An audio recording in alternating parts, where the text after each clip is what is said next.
What is up, y'all? We just beat the Pacers, courtesy of our starters, our bench, Malcolm, Brogdon getting injured, and TJ McConnell because he just absolutely sucks. Now that was a good feeling. That was a good feeling. We needed that. We needed that win at home, before we go out on that, 11. We have 11 away games in 14 games, in the upcoming 14 games, excuse me. And that's going to be tough for the new guys and rookies especially. And, we have to start winning before we can think about winning. It sounds kind of stupid, but you have to win before you can think about, oh, right, we're going to be winning, so and so games, So I think we really needed that to boost our morale, because we've always been there and we were never actually like blown out. We always got somehow back into the game, but things just never really turned out well. But now today we killed it. But as I said before, Brogdon getting injured really helped us. I'm not gonna lie.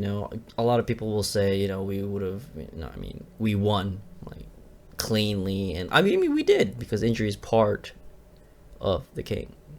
Injuries are part of the game, but Brogdon was he was their best player by far. He was like equal to OG. So imagine OG getting out of this game. That would have been trouble for us. Well, especially for the Pacers, because Sabonis didn't have a great night. That's gonna come up soon, and that was because of us. Okay, defense. Anyway, let's get right into it then. Actually, so OG became unstoppable at one point. He literally just carried us the first quarter with Fred, but he was like unstoppable. They literally could not guard OG. He was doing whatever he wanted to do. He went wherever he pleased. If he wanted to go in, lay it up, he did it. If he wanted to take a mid-range, he got it. If he wanted to dish it out because they were double teaming him, he did. I think there were like 2 timeouts just devoted to, I guess, thinking of a strategy to stop OG, like the Pacers, Rick Carlisle. Voldemort was trying very hard, but OG is hairy. Now, you can't really say anything about it. He was efficient. He was shooting well. As I said, he's back. Like last game, he's back. I had no fear. He was always gonna come back. There he is. Now, like, imagine Siakam back. Siakam dropping 20 plus points. OG dropping 20 plus points. Fred dropping 20 plus points. Scottie. Well, actually, Scottie had a very interesting game today, didn't he? He did not start well, but god damn, he picked up. But that's for later. Yeah. Second point, we really showed we can guard centers. Like, we have big issues at the center spot where, it's not as bad as last year. Last season, it was terrible. They were like, we were just tanking. So I'm not even going to think about that. But this year, we also have that same issue. But we showed that we can deal with it. We stopped Sabonis. We stopped Miles Turner. Now, Sabonis was a bigger deal for sure. But, we stopped Miles Turner also. And I think that's a big achievement, especially for a center who plays like Sabonis, who was very physical. We got to stop him, and we neutralized his offense as well, which is very impressive with our rookies, by the way. Now D-Rex, goddamn, Dalano, he is really showing he is the real deal. Like, every time he comes off the bench, I don't know what it is. I guess it's just his energy. He brings that energy. We all know that Scottie brings that energy, but Dalano also brings that energy in a different kind of way, because Dalano plays like he's on fire, like on literally on fire. Like someone lit him on fire, and he's just running down, streaking with the ball. And I guess other guys see that and they're like, okay, well, this kid is just Speedy Gonzalez, so I should pick up the pace too, you know?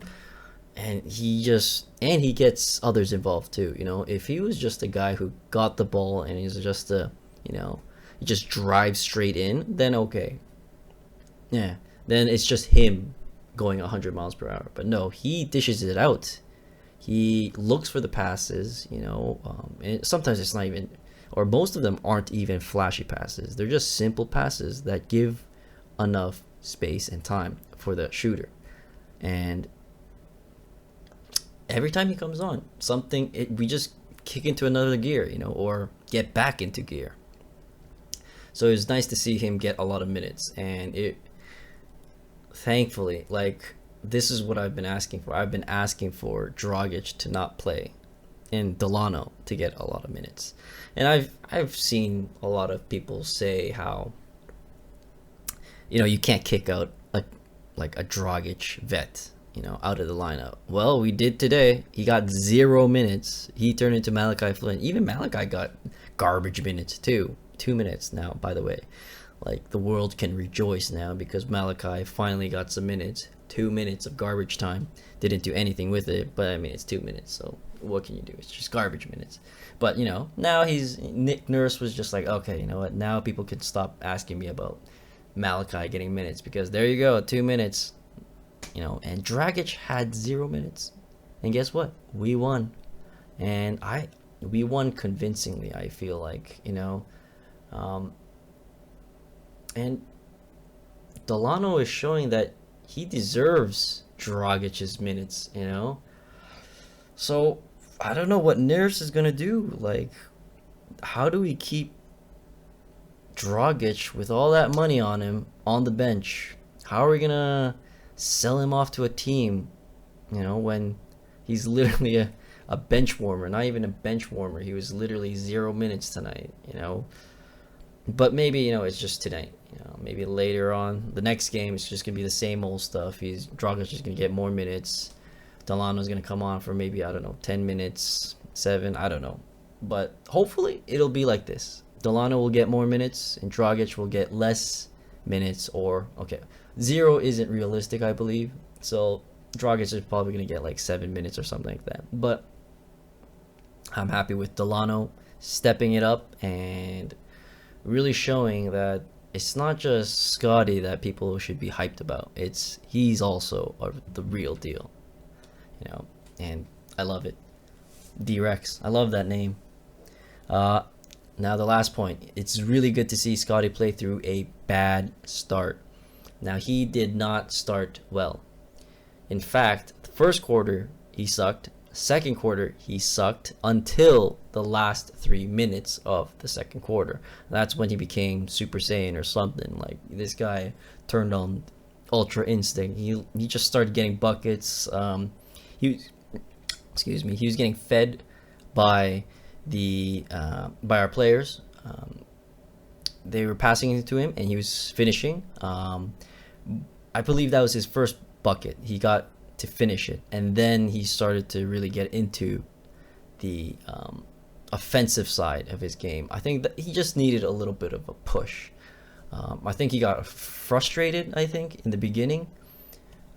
He didn't really have chances. That's the thing. He didn't have chances to score the basket.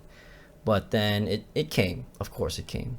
And he made a meal of it and then just strolled on by during the whole game, you know. Picked up, you know.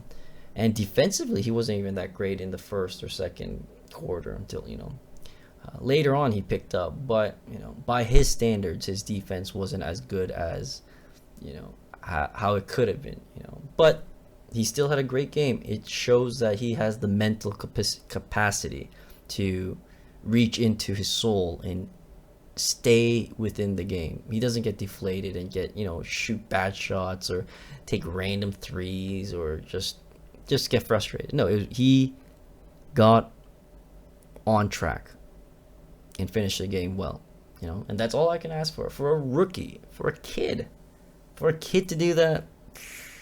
Man, that's crazy. Now, let's go into the best performance. Now, the best performance, without a doubt, it's Fred. I feel like Fred is beating every career high in some random, just any career high every day. Today he had 10 rebounds. Like, jeez. And I realized it too. Like, I kept seeing Fred jump and grab boards, and I was like, well, and it was like contested boards. It's not like it just bounced and he was there at the right time and he grabbed it. No, he got contested boards. Now, this might be just a one-off game, but I don't know. It's very early, obviously, in the season, but I feel like he's slowly changing every game. Every game, there's something that he's adding on, or he's taking out, like the negative wise. And I don't know. He looks like a different player, but also the same, because he was 6 for 7. Jesus, that was Freddie. That was steady Freddie right there. Fred in the fourth quarter, and he was just knocking them down, and he couldn't miss. And his field goal percentage was insane too. It was like 10 for, I don't know, but it was insane. And of course, you can't ask Fred to be like that every game. Impossible. But he seems like he's trying to mold that point guard position where everyone wants him to be, and mix it with that shooting guard skills that he has. He is, like, driving wise and shooting wise, and it's good to see. It's definitely a work in progress.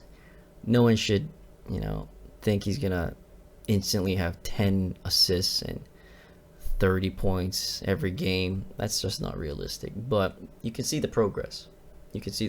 And that's all I can ask for. Progress. Now, the worst player, I had no one, actually, because I honestly think everyone played well. Even the bench. The bench did their job. Like, Kem Birch did his job. Like, I mean, they didn't score so many points besides Dalano, but everyone did their part defensively and getting the points that they could. They were effective. Svi,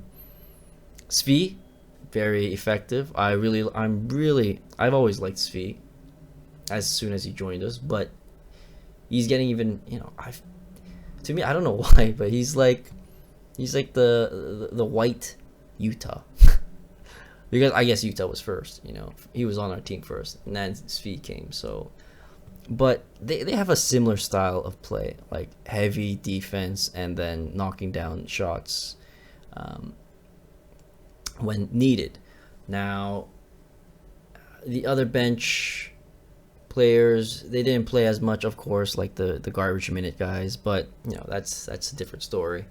Now, you can say the worst player today was Gary, because he didn't get that many points, but defensively he was a dog. Like, he stripped it away from Sabonis twice in like one possession, and there were so many instances where he stole the ball and he just got deflections, and all the similar things I've said literally like the past 4 games. He's defensively I feel like he's defensively the best at the moment. Like, no joke, I think he's defensively our best player right now, maybe besides OG. But even OG had, like, a slow start, for the first 2 games. But Gary has been on that game from day one till now and hasn't stopped. Sometimes here and there he gets like silly fouls, but like for reach-ins, and he does sometimes gamble a lot, and the guy just passes it out or just blows by the other guy. But for the most part, Gary has been solid, very, very solid. So I'm not gonna pick him as worst. No way. Now, 6th man, you already know, Dalano. Dalano is a spark plug. He's a spark plug. I mean, whenever he gets on, it's an injection of just Raptors fuel. It just hit me one more time. Dalano just gets people into the game. I feel like every third quarter we should just play him. Every fourth, we should just start him in every, like, the beginning of each quarter. And then the end of the quarter. So he won't play in the middle of the quarter, but he will play in the beginning and the last. So he'll be like the 12 and 11 and 10 minutes, and then the last 3 minutes, of every quarter. That'd be cool. He is the end and beginning. But it was great to see Dalano kick it into gear. I really hope he gets a lot more minutes. I'm interested into what the post-game interview. I want to see what Nurse says about. I'm sure there's gonna be questions about Dalano, Dragic, minutes about them. It'll be iffy, yeah, but it'll be interesting. But I'm just gonna enjoy our win tonight. Next game. Next game we face Suggs, I believe. The Magic. It'll be interesting. And I think I'm gonna make a video about that because it's gonna be Scottie versus Suggs. Oof. Who should have been and who is. Right now Scottie is killing it. Not just Suggs. He's killing the rookies right now. Also, we shut down Duarte. I mean, Duarte had a decent game, but for the most part, we shut him down. But that's another story, because the main story is we won. That's all.